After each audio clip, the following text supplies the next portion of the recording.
Hi everyone, this is Yana, and today I have a couple of fun and colorful cards to share with you, featuring some products from Waffle Flower Crafts. I'll be sharing a tutorial for 2 cards in this video, and I'll share one more project at the end, so be sure to stick around and let me know which one you like best. Okay, so let's jump right in. First up, I have this fun congrats stamp set with lots of different sentiments and a couple of images too. I'll be honest with you, I love it not for the sentiments, which are cute, but for the awesome banner. You'll see me use it on all 3 of my projects today.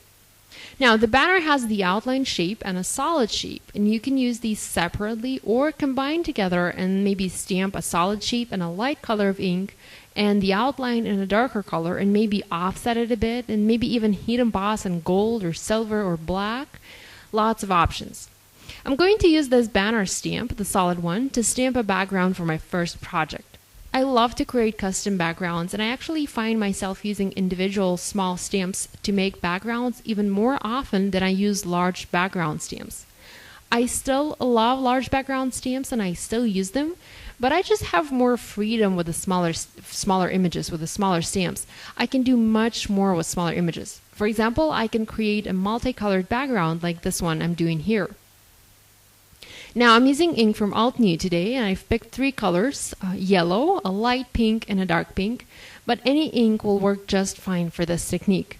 Waffle Flower has some pigment inks with collaboration with Clear Snap. Those are wonderful pigment inks and work beautifully for stamping backgrounds like this one, or you can use any other dye ink for this project.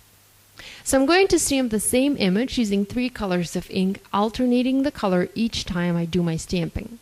I find that it's best to use inks that clean up easily from a stamp when I use multiple colors of ink for one stamp. Right now, I'm simply using a baby wipe to clean my stamp. I'm not even using a stamp cleaner, and therefore I'm saving myself lots of time. Pigment inks clean up just as easily.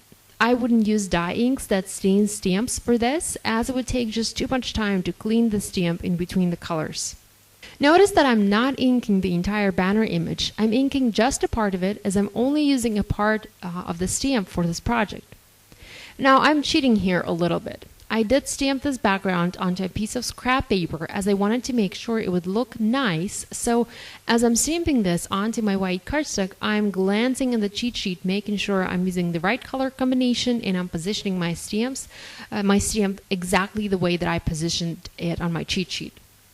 Now, you can make this background out of different images. I did do that for my previous Waffle Flower cards video, where I had a bunch of colorful animals on a background, and I did use just 1 color of ink for each of the animals there, so I didn't have to clean my stamp as I was working on the background.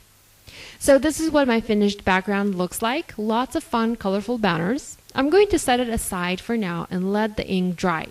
If you use pigment ink, you will probably need to wait a bit longer to make sure your background is completely dry to be able to finish this card. While it's drying, I'm going to go ahead and heat emboss a couple balloon hearts from the same stamp set in gold embossing powder. I've seen Jennifer Maguire heat emboss a cute critter image in gold powder, and she got me infected with a gold embossing fever. I keep using gold embossing powder on everything. So I've heat set my hearts, and I'm going to quickly color those using Copic markers. I have 2 colors here, a light and a medium, and I'm going to do just a very basic coloring. So the colors are R22 and R35. Again, you can use other color mediums to color these, even your ink pad. Think maybe direct to paper technique, and maybe just use the same ink pad color that you used for the background and just color your hearts that way. I picked similar but slightly darker colors for my hearts as I wanted them to stand out a little bit from the background. I also added glossy accents onto these to make them shiny, and then I just set them aside to let them dry. Now it's time to come back to our background. I'm going to prep it for heat embossing and heat emboss a sentiment, and you guessed it right, in gold embossing powder. It's important to make sure the background is completely dry to have the embossing as clean as possible, so maybe do a quick test first if you're not sure by pouring the embossing powder onto the background. If the powder doesn't stick, we're all good to go, and if it does stick, let it dry some more, or maybe use a heat tool to help the background dry a little faster. So as I was stamping my sentiment, I pressed a little bit too hard onto the stamp and got some clear ink onto my card where it was not supposed to be. So I'm going to quickly use a paintbrush, a dry paintbrush, and remove the powder. And then again, heat set the embossing powder to melt it. Now, since my background paper warped a bit, I used a layer of craft foam to flatten it and also to adhere onto my card base to give it some dimension. By the time I was done, the glossy accents was all dry on my balloon hearts, and I adhered those onto my card by using a little bit of glue. I also doodled some string. I used gold pen from American Crafts to do that, and I really love the way it turned out. And that finished my first project for this video. Okay, let's jump into the second card. I'm going to use a different stamp set here. This one is called a bunch stamp set, and there are also matching dies for the flowers in the bouquet. I'm going to pick a couple of images. I'm only going to use the flower heads and heat emboss those in silver embossing powder onto white cardstock and color those again using markers. Now, I'm using alcohol markers to color my flowers, and I'm actually almost done, but I just wanted to pause here to show you how I'm adding detail to my flower petals. Instead of adding a darker or a medium color and going back with the lightest color to blend it, I'm just adding lines or like streaks of color with a medium color. I am not blending those as I don't want to have that color gradient. I want to have this fun detail on my flower petals. I've actually never done this before, but as I was coloring, it just hit me. Don't blend the colors together, leave them as is. I'm sure this has been done a ton of times before, but this is a new idea for me, and that's why I wanted to pause here and pay more attention to this particular coloring part.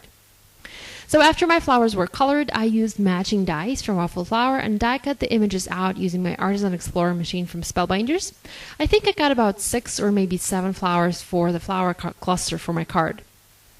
So next I cut a 4 1/4 by 5.5 inches card panel out of white cardstock and stamped a banner using yellow ink. I wanted to have it there as a highlight for a sentiment.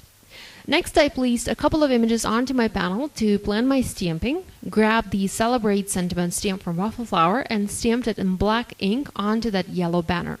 I really like the bright pop of color behind that sentiment. Finally, I used some foam squares and adhered the yellow element onto my project. I needed to use some foam adhesive to create dimension so that it didn't block much of the sentiment. I was planning to stamp the sentiment one more time onto the yellow element, but since it was heat embossed, I really couldn't do it. So I made sure to adhere it so that it would block as little of the Celebrate sentiment as possible. Next, I stamped the It's Your Day, Your Special Day in black under the Celebrate, as I wanted to have an additional sentiment, an additional line for this project. And finally, I arranged the flowers onto my card and adhered them one by one using either glue or foam adhesive. Instead of adding some gems or pearls or enamel dots like I usually do, I decided to stamp a few little hearts in yellow and black ink around the floral cluster. Finally, I also trimmed this panel a bit and added it onto a yellow card base using foam adhesive.